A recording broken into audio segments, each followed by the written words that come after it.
السلام علیکم دوستوں، کیسے ہیں آپ لوگ؟ امید ہے آپ لوگ سب خیریت سے ہوں گے۔ آج Pakistan studies class degree level bachelor of engineering BE lecture number 2 ہم کرنے جا رہے ہیں، اور آج کا جو ہمارا ٹاپک ہوگا عرب انویژنز اینڈ محمد بن قاسم کا رول، کردار۔ ٹھیک ہے، لیکن ان ٹاپکس کو ڈسکس کرنے سے پہلے ہم یہ چیک کریں گے ہم نے پریویس لیکچر میں کیا پڑھا۔ ہم نے پریویس لیکچر میں جو پڑھا تھا، پہلا لیکچر جو تھا اس میں کہ پاکستان اسٹڈیز ہم کیوں پڑھنا چاہتے ہیں، وہ حالات برِ صغیر کے جو اسلام کی آمد سے پہلے کے تھے اور جو اثرات پڑے اس کے آنے کے بعد، آمد اسلام کے بعد برِ صغیر کے، وہ ہم نے اثرات پڑھے ہیں۔ اگر آپ نے یہ لیکچر نہیں دیکھا ہے تو ضرور دیکھیں اور ہمارے ساتھ شیئر کریں۔ آج کا ٹاپک شروع کرنے سے پہلے ہم یہ دیکھیں گے آپ کے بورڈ میں سوال کیا آ سکتا ہے، یونیورسٹی لیول پر یا بورڈ لیول پر کیا سوال آ سکتا ہے۔ تو اس میں evolution of establishment of Islamic society یہ پوچھا جا سکتا ہے، ارتقاء یا تعمیر اسلامی معاشرہ عرب انویژن پر کیوں ہوا، اور محمد بن قاسم کا کیا رول تھا۔ ٹھیک ہے، تو اس کے حساب سے اگر دیکھا جائے تو عرب ٹریڈرز اس وقت کے حساب سے عرب ٹریڈرز، کیونکہ ہر جگہ عربیوں نے اپنی تجارت کو عام کیا ہوا تھا اور وہاں پہ وہ لوگ کمرشل کانٹیکٹس بھی کر رہے تھے اور کانٹریکٹس بھی کر رہے تھے، تو ان کو جب یہاں دعوت دی گئی تو وہی سیم چیزیں یہاں پہ کی گئیں۔ اور یہی وہ بات تھی کہ جہاں پہ ایڈونٹ آف اسلام کی آمد شروع ہوئی تو یہاں پہ جب سیل کرنا شروع کیا، بیچنا شروع کیا، تو یہاں کے لوکل جو پیپل تھی، جو عوامی مقام کے عوامی لوگ جو تھے اسی مقام کے، ٹھیک ہے نا، وہ بہت زیادہ امپریس ہوئے۔ جب امپریس ہوئے تو انہوں نے ڈیلنگ کی، اور ڈیلنگ کرنے کے بعد چاہے وہ غریب ہو یا امیر ہو، یعنی کہ برہمن ہو یا شودرا ہو، اچھوت ہو، منحوس ہو یا کوئی بھی ہو، وہ سب کو ایک ہی چیز دے رہے تھے۔ اور جب ایک ہی چیز اگر آپ دے رہے ہیں تو وہ سمپلسٹی اور پیٹی آ رہی ہے، اور یہی وہ چیزیں تو اسلام کو یہاں پہ بڑی متاثر کر رہی تھیں، اور یہاں کے لوگوں میں بڑا اسلام پھر پھیلنا بھی شروع ہوا، اور اسی وجہ سے راجہ مالابار نے اسلام کو قبول کیا۔ اور راجہ مالابار جب قبول کیا تو باقی راجوں نے سوچنا شروع کر دیا کہ کہیں نہ کہیں اسلام اب یہاں پر پھیل رہا ہے۔ تو اسی وجہ سے پھر اس کے 3 عوامل آتے ہیں، پہلا عرب ٹریڈرز، مسلم کانکررز اور مسلم مسٹیکس۔ عرب ٹریڈرز تھوڑا ہم نے آپ سے ڈسکس کیا ہے، پھر آگے مزید ڈسکس کریں گے مسلم کانکررز بھی، مسلم رولرز جو آ گئے تھے، ٹھیک ہے نا۔ پھر اب تک جو چلتا ہوا آ رہا ہے وہ کون سا ہے، مسلم مسٹیکس، یعنی کہ صوفیزم اور علماؤں کا سب سے مین رول اب تک چلتا ہوا آ رہا ہے برِ صغیر میں، ٹھیک ہے۔ تو ہم کلچر چیپٹر میں ضرور پڑھیں گے، لیکن ابھی فی الحال ہم 2 چیزوں کو دیکھیں گے، عرب ٹریڈرز اور مسلم کانکررز۔ عرب انویژن کا اگر دیکھا جائے تو وہ کیا ہوا کہ حضرت عمر فاروق کے دور میں عثمان بن عسی گورنر بنے بحرین کے، اور ان کو یہ لیٹر دیا گیا۔ لیٹر دینے کے بعد جب ٹورڈز ریجن کی طرف آئے تو یہاں پر آنے سے پہلے مڈل ایسٹ میں ایران سے بھی راجہ کی جنگ ہوئی، مکران میں بھی ہوئی، سندھ میں بھی ہوئی، اور یہ راجاؤں کو مسلم آرمی سے فائٹ کرنے کا کیا مقصد بنا؟ ایسا کچھ نہیں تھا کہ کوئی شوقیہ لڑنے کا شوق ہو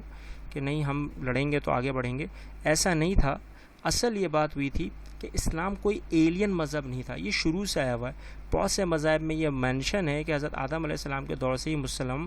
ممالک اسلام آ چکا تھا، اب وہ سب بھول کے وہ الگ بات ہے۔ پھر عرب ٹریڈر جب انڈین شورز پر آئے یہی لے کے کہ ہاں اسلام کا بول بالا ہے، اور یہاں پر 2 ورڈ آتے ہیں، جسٹس اور اکوالٹی۔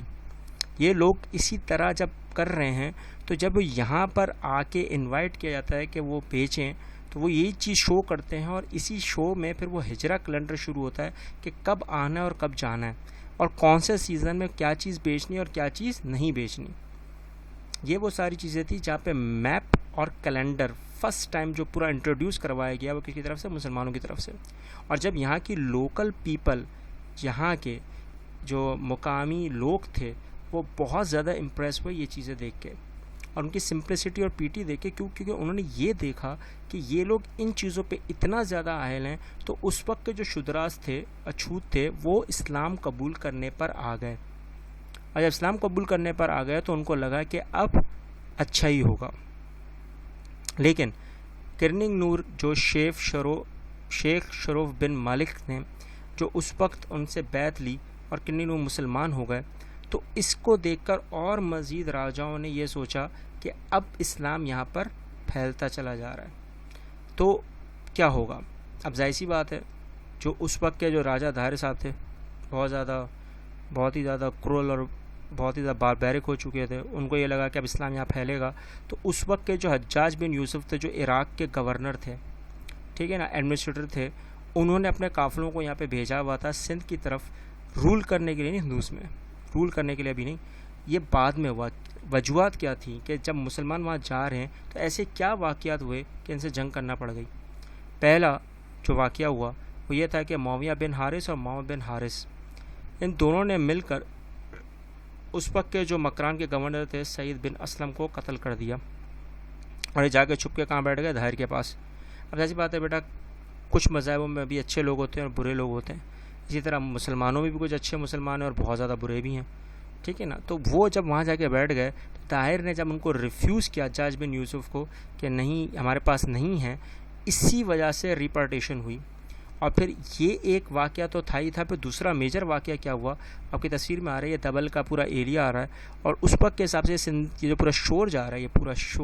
یہ پورا علاقہ جو سمندری علاقہ جا رہا ہے گریک کا گھاروں کے علاقے سے جو سندھ کا حصے میں آتے ہیں، تو اس وقت کے حساب سے یہاں سے باقاعدہ مسلمانوں کے جہاز بحری جہاز گزرتے تھے۔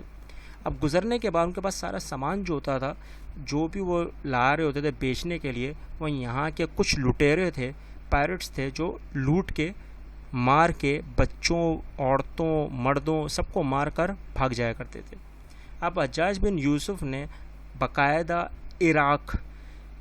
کے گورنر کے طور پر انہوں نے طاہر کو واپس سے خط لکھا ہے کہ آپ جانچ پڑتال کریں یہ کون ہے، تو انہوں نے صاف انکار کر دیا، ریفیوز کر دیا۔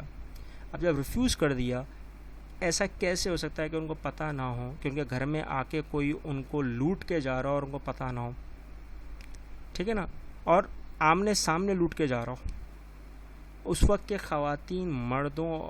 جو یتیم بچوں نے یہ التجا کی، اور پھر وہاں سے حجاج بن یوسف نے اپنے 2 قافلے نکالے 2 دفعہ کہ طاہر کو شکست ہو جائے، لیکن وہ آتے ہی یہاں پر اپنی اسٹریٹجیز بنانا شروع کر رہے تھے، اسی طرح سے وہ اپنے حساب سے ہار بیٹھے۔ اب ان کے پاس صرف ایک ہی رہ گیا تھا کہ ان کا اپنا بھتیجا، ٹھیک ہے نا، محمد بن قاسم جو 17 سال کے تھے،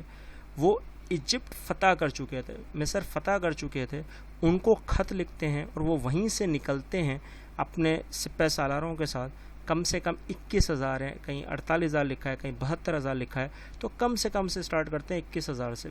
اگر 21,000 وہ لے کے نکلتے ہیں، ٹھیک ہے نا، اور ویل اکوپڈ، ویل ٹرینڈ اپنے ساتھ وارریورس کو لے کے نکلتے ہیں،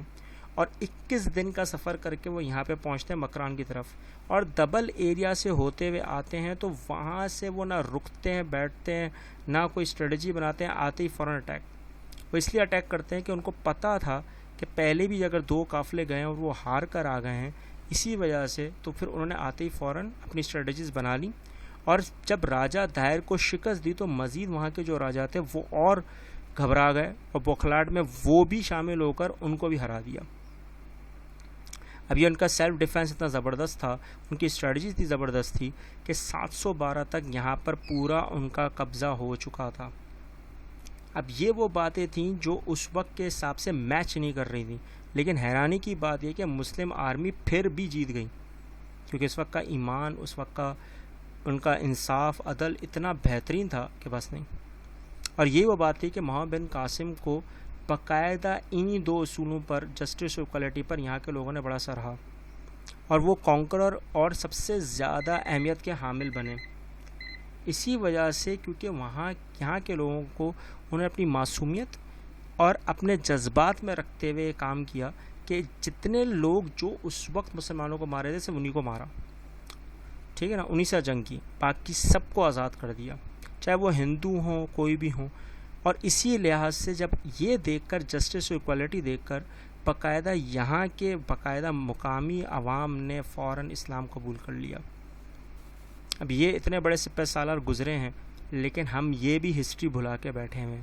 اور ہمیں پتہ ہی نہیں ہے کہ پہلے کے مسلمان کیوں اتنے زبردست تھے۔ صرف 2 ریزن، جسٹس اور ایکوالٹی، ٹھیک ہے نا، انصاف کا تقاضا بڑا تیز تھا، مساوات اور برابری کا تقاضا بڑا تیز تھا، لیکن اب وہ آپ کے سامنے ہیں، ہم ہر بات پہ جھوٹ اور دھوکہ دینے پہ لگے ہوئے ہیں۔ انشاءاللہ امید ہے کہ بہتر ہو جائے۔ اگر آپ کو کوئی چیز سمجھ میں نہیں آئی ہو تو وہ ضرور شیئر کریں، کامنٹ کریں، اور جو چیز آپ کو بہت زیادہ جلدی سمجھ میں آ گئی ہو تو وہ بھی شیئر کریں، کامنٹ کریں، ہمارے چینل کو سبسکرائب کریں، اور ان لوگوں اور ان بچوں تک پہنچائیں جن کو ان کی ضرورت ہے۔ ملتے ہیں نیکسٹ لیکچر میں۔ اللہ حافظ۔